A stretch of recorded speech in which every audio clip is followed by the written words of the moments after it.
being able to deal damage. So it'll be up to Saji. He'll be the X factor here, and his ultimate selection and targeting. I love it. I love it. The X factor.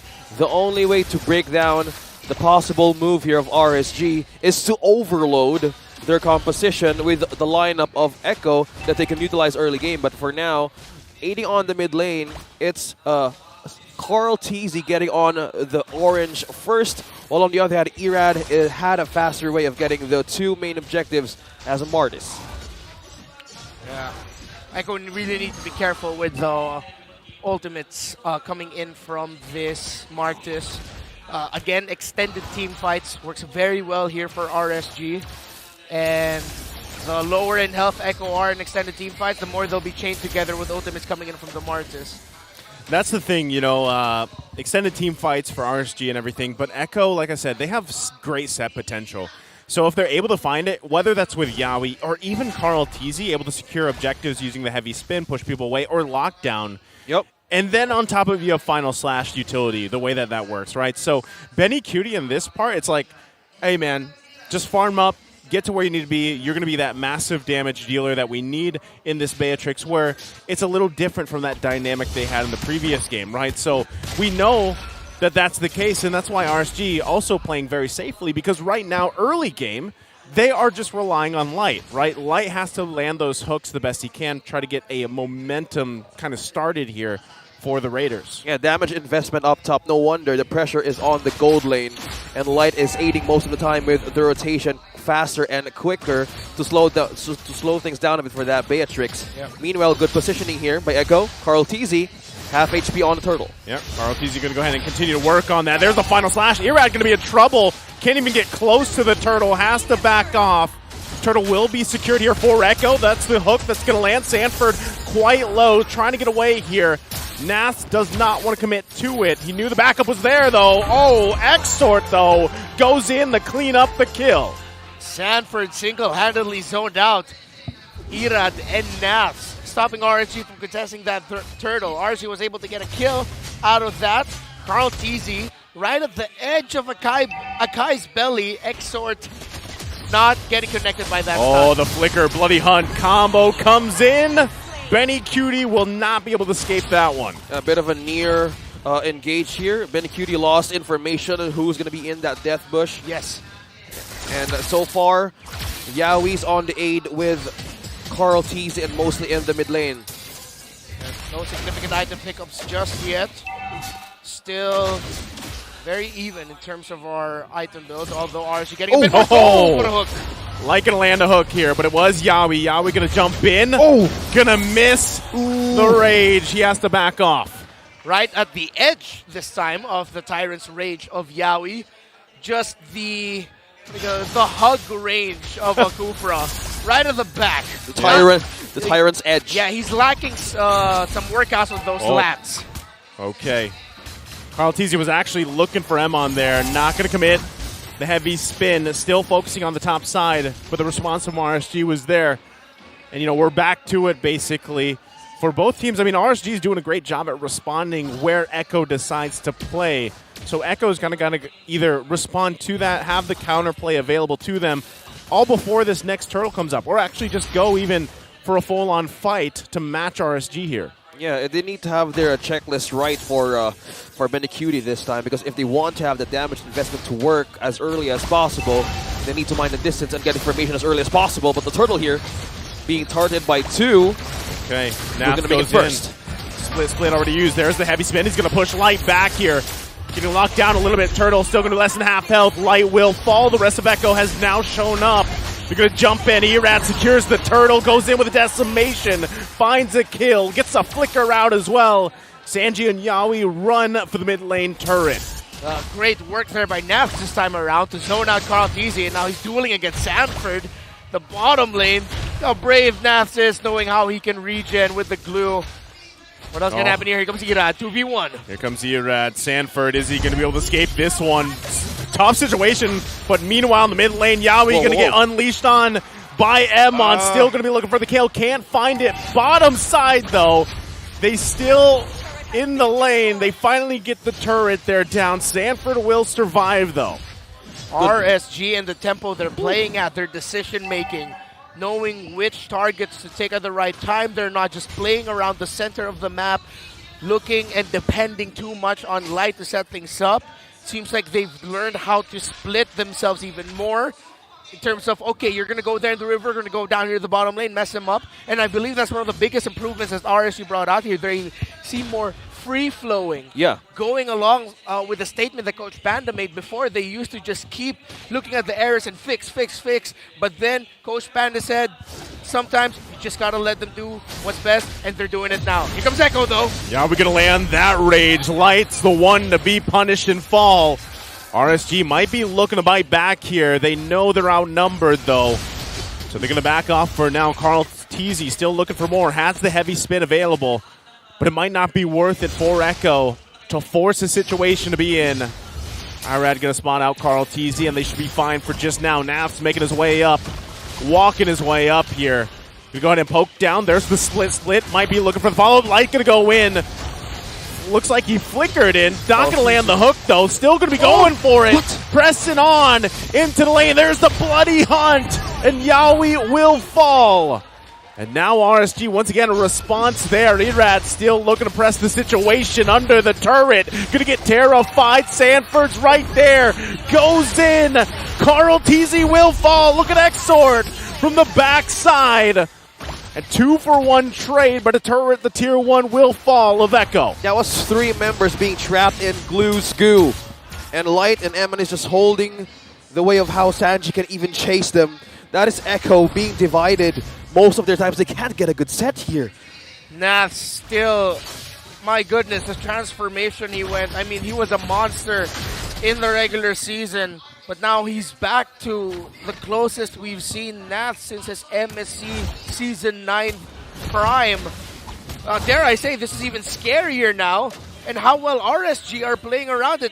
They've understood their limitations. They've understood their strengths so well that Echo is struggling. But here comes Echo. Nath once again the front of it all. Going to take quite a bit of damage. Had to use the split. Turtle still going to be worked on here. Emon is not part of this fight. They're going to have to go with 4 members. Irad still able to secure the turtle, even without the numbers advantage. Whoa! Iron Hook going to land, but it's Yaoi that they find. RSG finding 2 objectives, one on the top side plus the turtle. And that was just Nats pulling everybody in, and how he managed to lay the turtle on his side by just standing. That's just one way to divide Echo, and he's not even stressing or breaking out a sweat. Eman is on top of the gold earnings right now, which makes the items more faster and hits more hard against Echo. Yeah, man, if I had the opportunity to, I would never let go from hugging a panda also. So I get it. I get why Nath just keeps going on Carl Teasy, disrupting him. And yes, even though Carl Teasy was able to retribution there in time, you know how hard it is to even think about being able to retry properly, knowing that the glue can just mess you up at any time or you're going to get punished. RSG are just giving Carl Teasy hell every time there's an objective team fight. Yeah. And it's working out wonders for them. And as Coach Dale said, and Wolf back in the analyst stand, it's one of the top picks in their region, and it's most likely the highest ban rate on their tournaments. So this calls one a deadly pick, and even in the hands of Nats in his prime form, and has a title to defend to MSC this year. Exhort, on the other hand, goes in the middle. Irad going in too from the backside. Going to be looking for the Decimate. Exhort will fall here. Still, Echo fights on. Even with a bloody hunt, they're quite low though. Heavy spin going to find Irad. They were looking for Emon. They couldn't find him. But Exhort falls, so Echo comes out with that team fight. Benecuti's ultimate was too far. To even suffice the defense of RSG. Yeah, they weren't able to maximize the damage. Could have gone how first Yaoi and his 2-man Tyrant's Rage, breaking the flow of team fight for RSG, and then the heavy spin coming in from Carl Teasy Sakai, secure that pin down, and even split up the fight even more. So that's what we were talking about in the draft, the strengths of Echo's lineup and how disruptive it is for a usual team fight if RSG aren't careful. If they are being careful right now, they need to be careful on how RSG is building their end game plan, because Ammon right now has physical damage immunity to get into those team fights, that he is being in front of everybody and has really the confidence to strike and take a kill first. Because right now, on the other hand, the positioning how RSG is pulling the Lord or even the main objectives on their side is really a great trap for Echo to just respond. Yeah, Yawi going ahead and charge up here. This time he's got the immortality as well. So they're actually just going to go ahead and let RSG hold on to this Lord, start up that dance. Carl TZ will show himself as well. Emon and Light will make their way to join in on this fight. Still, Echo looking for the best angle, best opportunity to start up this fight and hopefully take this Lord for themselves. Concealed. Light, though, going to go in with the flicker. They find the bloody hunt. They get the lockdown. Do they have the damage? Heavy spin comes out as well. Still going to be unleashing Yawi. Immortality will be popped here. Going to go down by Navs. And they force them back even further. Now the green light for RSG to take the Lord. Yawi sacrificed himself to save Carl TZ from that. Engage the ultimate flicker combo onto Light. But with all the lanes being cleared, RSG is just setting up the breadcrumbs to Echo to force to even clear up their waves, making them so vulnerable on the map. And right now, RSG are just too damn good. This is just them continuing their momentum from yesterday, playing out of their minds. Perfect targeting, perfect timing. Everything that RSG struggled with during the regular season, we saw it, how well they fixed it yesterday. This is undeniable truth that they are in the zone and on point still today. That is true. And as they say, how will they even defend this if you're Echo? Lord will be melted down here, but on the other hand, Yawi and Carl TZ might look for an angle for this setup, but who do they catch here as they defend their own base? Well, right now, they're still going to be doing what they can, basically, at this point. RSG, nice, comfortable lead, but ultimately will not be able to break into the base of Echo just yet. But if things continue the way they have been for the past 4 or 5 minutes or so, they're going to have trouble. You can already see commitment on Navs here. It's going to be biting them in the butt. Hook going to land. Still looking for the follow-up here. Emon trying to make his way to the fight. The flicker comes in. Yawi going to fall. The damage from Betty Cutie has to be respected. Nafs will go down as well. The 1-for-1, a roam for an XP lane. So Echo is showing signs of fight here. But they just got to hold it together a little bit longer. Extended team fights, as you say, Redmar.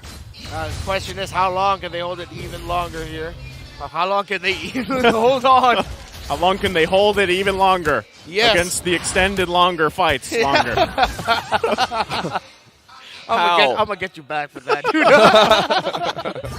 Echo, you see it, yes. Benny Cutie's positioning key, and RSG now in terms of just being able to avoid. And I feel like that's also been the condition for Echo here. These two teams drafted the lineup wherein, similar to what we saw yesterday in Game 2 of Onyx versus RSG, Game number 2 of Bren versus Blacklist International, even though that lineup seemed to be more Blacklist favored. At this point, it's just you being able to play better than your opponent. Avoiding the right abilities, knowing when to engage. If you get caught by Light's Bloody Hunt, are you going to engage right away or wait and see what your opponents do? Do you engage Eman, but does he have his Purify? So many questions to ask if you're Echo for RSG. Same thing. Are we going to go in now? Where's the final slash? What ultimate does Sanji have? Does Carl TZ have heavy spin? Once they get to answer those questions and then acknowledge them, then they'll be able to fight the fight that they want to bring out. That's the question. What is going to be the first move of Echo? Because right now, just one turret has been taken away from RSG. In the last 15 minutes of this game, no defenses has been met down, but they would really want to contest this Lord. But the problem is there's also minions coming in their base. There's so much in their plate right now. Mid lane. Look at Light and Emon pushing the mid lane here. They might second guess, might look for a cutoff. Betty Cutie going to be in trouble. Light going to flicker in.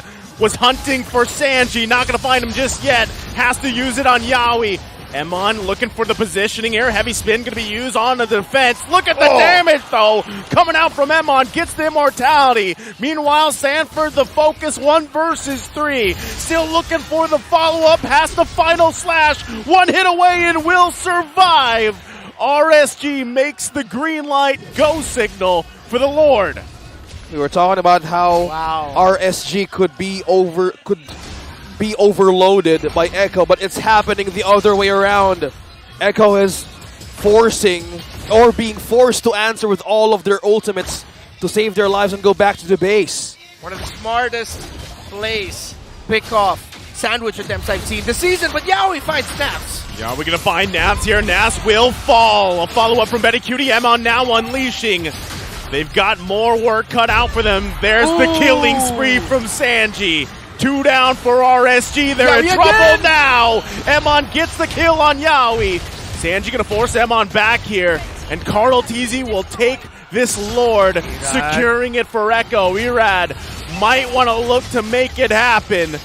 Going to do his best to tank quite a bit, but it's 1 versus 3. He stayed way too long. Bang! Final slash. The kill from Benny Cutie and the Lord for Echo. Emon, he's so untouchable right now, but look at that up top. He's also pushing and splitting as well. But Echo walks away with the Lord and multiple kills. We posed many questions for Echo and RSG before that major Lord fight. They answered them, but Echo answered it better. In terms of the items, no clear lead there, but we're seeing the effects of a Valentina having the Divine Glaive on him, the Clog of Destiny, Lightning Truncheon, and the Enchanted Talisman. This is actually a signature item building path that Sanji brings out as a Valentina, and now we're feeling it with him using the Joy Ultimate, how much it hurts. So it's also like RSG has to go up against the Joy, and that's good for a Valentina. We know Valentina to only be able to deal damage in like 2-3 bursts, but now as a Joy, he can deal more damage for longer periods of time. Yeah, that's how they soak up. Oh, the final slash. Nats gonna come through, getting Nats. The hook from down under! Light finding Sanji with a big play. Now gonna capitalize off it. Exor chasing Betty Cutie down. Can he run away in time? Irad there too. The flicker comes out. The counter punch, and Sanford still fighting 1 versus 2 as well. Flickers out. And in a play like that, RSG found fight in him. But Echo survives with only losing 1. Wow. Echo are looking up to the heavens and screaming to the universe, thank you, because what the hook was that, Light? That they got out of that with just Sanji down. That could have been way worse for Echo, because RSG made the right call to continue that play. That's how they wanted to force out Echo to be in their base. That was so close even for their base turret to even be off damage. Look at that, Amon still sitting on top of the damage dealt right now. Benecute and Tandy are following up to the charts. But this time around, RSG has 1 turret for their defense. And this could be a chance for Echo to bounce back. 40 seconds for that Lord to respond. Yeah, one tendency I started to notice about RSG's play here, especially around objective fights, is that they're doing what Echo usually do. They're making a lane open for themselves for a potential split push. If it's going to be to end, we'll see. But Echo are also acknowledging that by making sure that they have at least 2 heroes in the back line who can quickly leave, recall out, or at least run to where the members of RSG are split pushing. So Echo have to beware of the RSG split push, and RSG just need to continue managing those minion waves because it's forcing Echo to respond to that. Oh no, it's all about the overload for these 2 teams to even win the clashes or even the retribution battles. This Lord will dictate on who is going to fall in this match. But on the other hand, they're ready to face it all. 2 immortalities present for Yaoi and Carl TZ. But meanwhile, they're pushing. They're ringing the bells on who is going to react first in this Lord take. It's going to be a dance. It's going to be a battle. And the lead is with Echo. Have health here. Yaoi going to charge up. Looking for the entry. Going to flicker. Going to miss, though. Hook going to land. They're going to force Yaoi back. Bloody Hunt comes out. It's an immortality. Heavy spin, too. Light will get Yaoi down. Who got the Lord? It's Carl Deasy. Secures it down. Now Sanji unleashing in the backside. Finds Exort. A member down. Nav's quite low, too. Has to run away. Immortality will be popped. Oh, the Winter Tron should have dodged the hook. RSG once again on the defense. Do you hear that? over the hills, getting closer and closer to SMX. Bah! Bah! It's all the goats. Carl Teasy, the goat. He gets the Lord. You hear the animals. You hear the animals marching into function. Hall 5 supporting Carl Teasy. And the comeback of the Orcas is now. RSG gonna have to defend the best they can here. Lord still quite healthy. Emon's gotta lock it down. Lord will fall. Now they're gonna manage the wave. Zexord up in less than 10. RSG will hold on. But Echo has turned the tables and marched into a base that is now open of RSG. RSG. Of course they hold on. They have to hold on. They're putting on a hell of a showcase right now. The King of the World and the current Kings of Sea. Yeah, he has to conceal up. Can RSG defend this? Will they defend this? It's going to go in. Flicker not available, though. But they do get the last inhibitor turret. One hit away. It will fall. Base fully exposed for RSG. And they look for the reset to prep up for the next fight. Mind you, this match, the skirmishes is all about minding your distance, minding your place, and if you miss that ultimate, it's just counter punch for each two teams to even bounce back. RSG not in a good state, but Eman, on the other hand, is still healthy, being so untouchable, still no deaths up against Echo. So is this damage, is the investment for Eman and also for Exort enough here for RSG to go up against Echo's slaughter, rather? Yeah, of course it is. Exort just picked up the last key item we were looking out for, the Divine Glaive on the hands of a Joy. So at this point, everyone is locked in on what they need. What we're going to be seeing here are those item swaps from Winter Truncheon, Immortality, letting go of one damaged item and converting it into something maybe like a Rose Gold Meteor or something with a little bit more defense to survive a key item. And then when you're trying to end the game, you swap that item and pick up a damaged item instead. So it's item swappings now that we're looking at. Okay, it's all about the swaps here. So I see 4 Immortalities on Echo. I see 3 Immortalities and so much defense. Here we have the Athena Shield and Dominant Size as well. I say it's all in for these two teams to dive in. Look at the score, 10-10. Yeah. 10-10 kill score, and we have the goal lead for Echo. I stopped counting here because it's all just even for all of the team fights to go. And they're preying on who could be the weak link here if the team fights could happen. Naps and Irad against Carl Teasy and the Lord.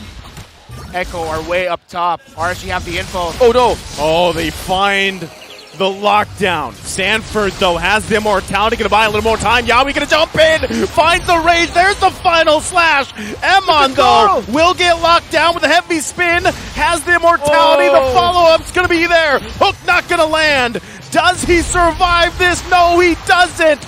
Benny Cutie lining up the shot. Out of will range. Not need it. Emon, the only one to fall. But as you guys were mentioning before, the immortalities here and the item swaps are crucial. And now Echo will take the Lord. Sanford got that Rose Gold Meteor last minute, and Eman as well to buy them time and shield for the damage that they're getting up against Echo and each other. And now it's the Lord for them to take. And it's Echo's possibility, and he's pulling 3! Oh, they don't land the hook, and now still fighting for the Lord. Gonna come down to the retribution battle. Erad, can he grab it? He can't. Carl Teasy will secure it. And once again, RSG has to defend their fully exposed base. 11-11. All of you in the comment section, make a wish. It's just a tied game for everything here. And it's just game number 2. I feel blessed that this is what I do for a living, gentlemen. And I'm pretty too. sure the entire community is blessed as well. 2 days, 2 series in one single day. We've seen some absolutely crazy games. Game 2 of RSG and Echo have been a masterclass of fundamentals, technical mastery, the principle of just staying alive and playing it safe. The Kings of the World and the Kings of Sea, my goodness, we are blessed as a community. Can Echo end it here now, or will RSG be able to defend it and extend this game even longer? Oh, this is going to be a tough one for RSG to defend here. Erad trying to delay that a little bit longer. Lord still going to be up. There's the final slash. holding on, trying to clear the minions as well. Emon will work on it. Exor trying to buy time. Has to use the vengeance. Will go down. The flicker comes out. Iron Hook with ability. Hunt comes out too. Carl TZ will fall. RSG still holding on. They've got to hold on a little bit longer. Sanji is on a killing spree. Will push them back. And it's Emon along with Irad, but it's not going to be enough as Echo takes game number 2. It's 1-1. Never underestimate the heart of a champion. RSG showed heart, skill, and dominance.